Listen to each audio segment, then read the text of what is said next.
बॉलीवुड के वर्सटाइल अदाकार पंकज त्रिपाठी एक ऐसे अदाकार हैं जिन्हें कॉमेडी के साथ साथ संजीदा किरदारों के लिए भी बेहद पसंद किया जाता है। एक गरीब खानदान से ताल्लुक रखने वाले पंकज त्रिपाठी अपने मुनफरिद अंदाज से इंडस्ट्री में एक खास मुकाम हासिल कर चुके हैं।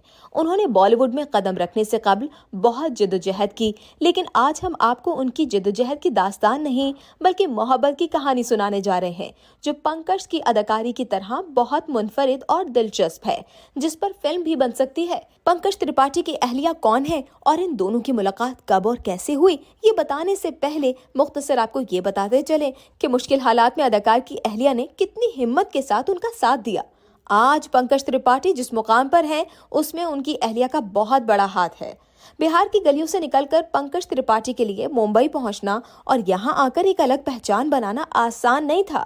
जद्दोजहद के दिनों में एक छोटे से कमरे के घर में रहना पड़ता था। पूरे 8 साल की जद्दोजहद के दिनों में उनकी बीवी ने घर की देखभाल और सभी जिम्मेदारियां अपने कंधों पर लेकर आगे बढ़ने के लिए पंकज की हौसला अफजाई की। अदाकार पंकज त्रिपाठी ने एक इंटरव्यू में अपनी लव स्टोरी सुनाई, जहां उनके हमरा उनकी अहलिया मिर्दुला भी मौजूद थी। उन्होंने कहा कि मैंने एक शादी में इनको देखा, उस वक्त मैं 11वीं जमात में था और ये 9वीं जमात में। उन्होंने बताया कि एक बार ट्रेन में सफर कर रहा था, मैं ऊपर वाली सीट पर बैठा था, जबकि उसके नीचे वाली सीट पर एक लड़की बैठी नजर आई जो मुझे बहुत अच्छी लग रही थी। उसे देखने के लिए मैं बार बार नीचे देख रहा था और उसके साथ बात करने के बहाने ढूंढ रहा था।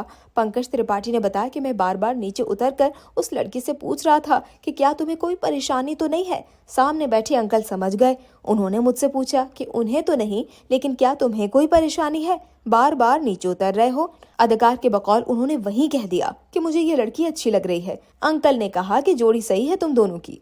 उन्होंने बताया कि मैं अपने जमाने में दिल हाथ में लेकर घूमता था, लेकिन जिस भी लड़की से मैं अपनी मोहब्बत का इजहार करता था, पहले पूछता था कि शादी करोगी या नहीं।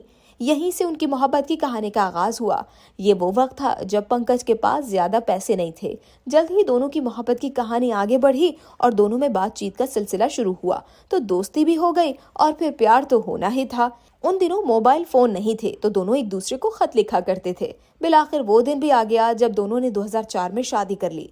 दौरान इंटरव्यू के सवाल के जवाब में अदाकारा की अहलिया ने इंकशाफ किया कि शादी से पहले कई बार लगा कि एक दूसरे से जुदा हो जाएंगे, यहाँ तक कि एक बार मेरी किसी और के साथ शादी भी तय हो गई थी।